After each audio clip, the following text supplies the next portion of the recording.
Assalamualaikum warahmatullahi wabarakatuh. Saya Mazrifah Naharoh, C92219089.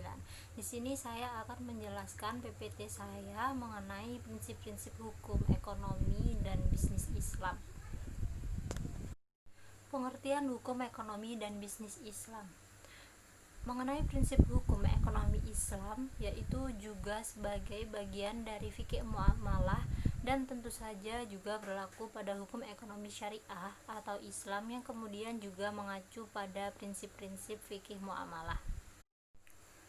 Dan bisnis Islam atau syariah yaitu suatu kegiatan perekonomian manusia yang kemudian dijalankan atas dasar dan tujuan mengambil manfaat yang kemudian tidak diambil secara materinya saja, tetapi juga diambil dari segi kebarokahan atau keridhaan Allah Subhanahu wa taala. Kemudian ada pula prinsip-prinsip hukum ekonomi dan bisnis Islam, yaitu yang pertama prinsip amanah yaitu kejujuran, yang kedua prinsip kemaslahatan, yang ketiga prinsip keadilan, dan yang keempat prinsip ibahah, dan yang kelima prinsip kebebasan bertransaksi, dan yang enam prinsip halal.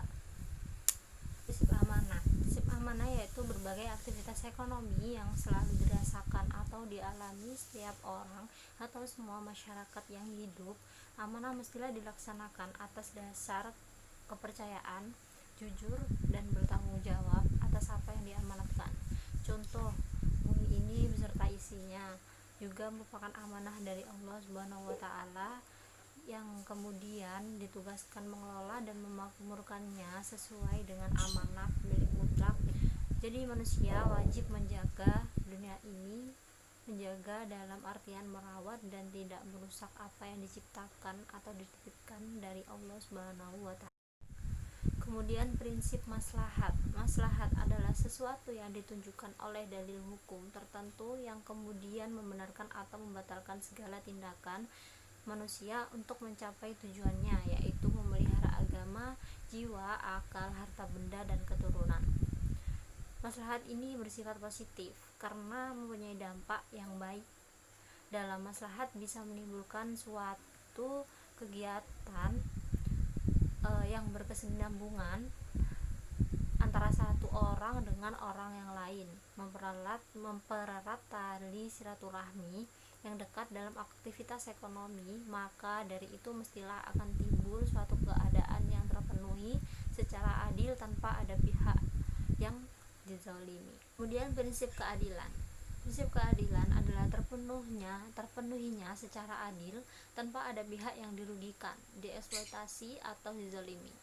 Keadilan juga sebagai sifat yang harus diterapkan ketika aktivitas ekonomi berjalan. Dengan begitu, sifat kepercayaan mudah timbul. Dan kemudian ada prinsip ibahah. Prinsip ibahah yaitu berbagai aktivitas ekonomi yang masuk dalam kategori muamalah yang hukum dasarnya adalah mubah atau boleh. Mubah adalah suatu perbuatan yang apabila dikerjakan atau tidak dikerjakan pun tidak dikenakan pahala atau tidak dikenakan dosa. Kemudian ada prinsip kebebasan bertransaksi, yaitu berbagai pihak atau orang bebas menentukan objek, cara, waktu, dan tempat transaksi mereka sesuai dengan apa yang diinginkan di bidang ekonomi, selama dilakukan sejalan atau selaras dengan prinsip-prinsip dan kaidah Islam, atau bisa disebut dilakukan pada hal-hal yang boleh. Prinsip halal adalah halal dan terhindar dari yang haram, baik secara perolehan maupun secara dalam pemanfaatannya, dan segala aktivitas ekonominya jelas dilakukan secara baik. Sekian dari saya, kurang lebihnya mohon maaf. Wassalamualaikum warahmatullahi wabarakatuh.